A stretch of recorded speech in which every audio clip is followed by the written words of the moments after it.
Hi friends, कैसे हैं आप सभी। आशा करती हूँ अच्छे होंगे। मुझे तो आप बहुत अच्छे से जानते हैं। मेरा नाम दिव्या है।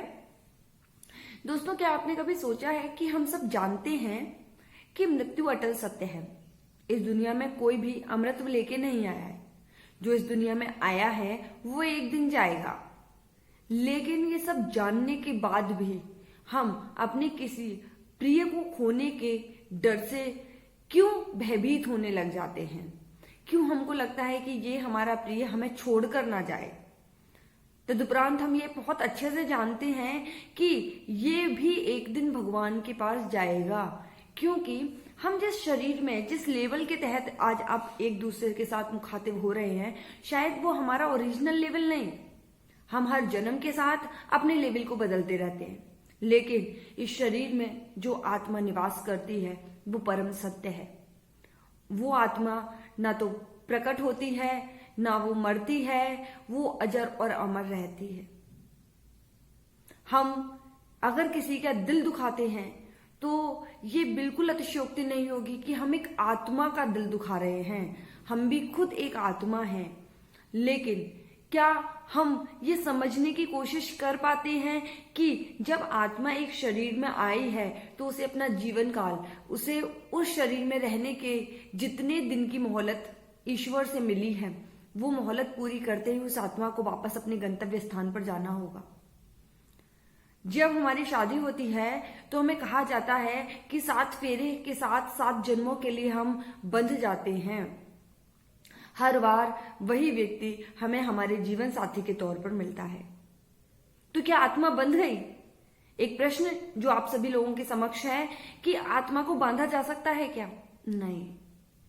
लेकिन क्योंकि हम जो कर्म कर रहे हैं उन कर्मों के आधार पर हमने हमारा एक कार्मिक अकाउंट बना रखा है।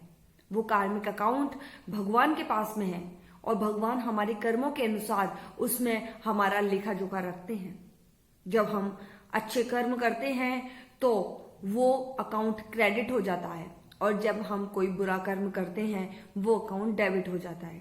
अब कितना क्रेडिट है और कितना डेबिट है, उस आधार पर हमें हमारा नया जन्म, हमें हमारा नया लेवल मिलता है। जब हम उस लेवल में आते हैं तो हमको ये पहले से ही पूछा जाता है कि आपको किस व्यक्ति के साथ में कैसा व्यवहार करना है। लेकिन अब प्रश्न यहाँ ये उठता है कि मुझे जिसके साथ में जो लेन देन है वो करके और वापस अपने गंतव्य स्थान पर वो आत्मा को चले जाना चाहिए। लेकिन दोस्तों, अगर हमें ये बात पहले से पता होती है कि मैं एक आत्मा हूं, तो फिर इस दुनिया से मोह क्यों? यही तो भगवान की अपरंपार लीला है जिसे हम नहीं समझ पाते। हमें यहाँ मोह बंधन में इस तरीके से जकड़ा दिया जाता है कि हम भूल जाते हैं कि हम स्वयं एक आत्मा हैं। और आज हम जो भी गलत काम कर रहे हैं, ये सारे गलत काम हमारे खाते में इंक्लूड होते चले जाएंगे और ये सारे गलत काम डेबिट हो जाएंगे मेरे सारे के सारे क्रेडिट अकाउंटों से। दोस्तों, रियलिटी तो यही है कि अब हमें ये सोचने की आवश्यकता है कि मैं अपनी जिंदगी में क्या जो प्राप्त किया वो वापस इस संसार को लौटा पाया या पाई। क्या मैंने जितना क्रेडिट लिया था उतना मैंने डेबिट कर दिया? मैंने अपने अकाउंट का बैलेंस मैच कर लिया? शायद ऐसा कोई भी व्यक्ति नहीं सोच पाता है। या यूं कहो कि जब तक ठोकर नहीं लगती है उसे सच्चाई का ज्ञान नहीं होता है। वो एक माया जाल में फंसा रहता है। उसको ऐसा प्रतीत होता है कि इस दुनिया के, इस संसार के सभी लोग तो मेरे अपने हैं। लेकिन सच ये है कि अपना सिर्फ और सिर्फ परब्रह्म है। वो ईश्वर अपना है जिस ईश्वर ने इस आत्मा का रचना किया है। वो ईश्वर अपना है जिसने इस आत्मा को बनाया है और ये आत्मा जिसमें फिर से जाकर विलीन हो जाएगी।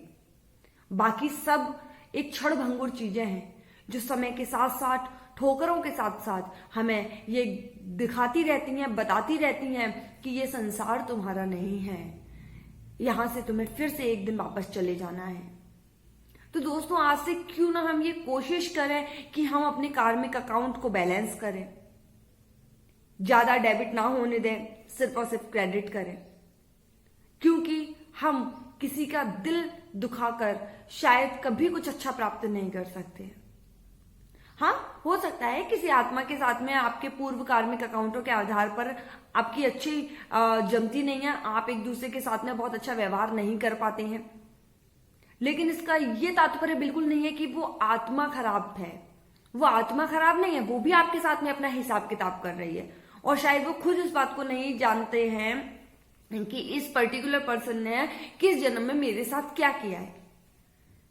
तो अब हमें ये सोचने की आवश्यकता है कि हम व्यर्थ में अगर क्रोध भी करते हैं या हमारे मुंह से कोई अपशब्द भी निकालते हैं तो वो हमारे अकाउंट को डेबिट कर रहा है, क्रेडिट नहीं।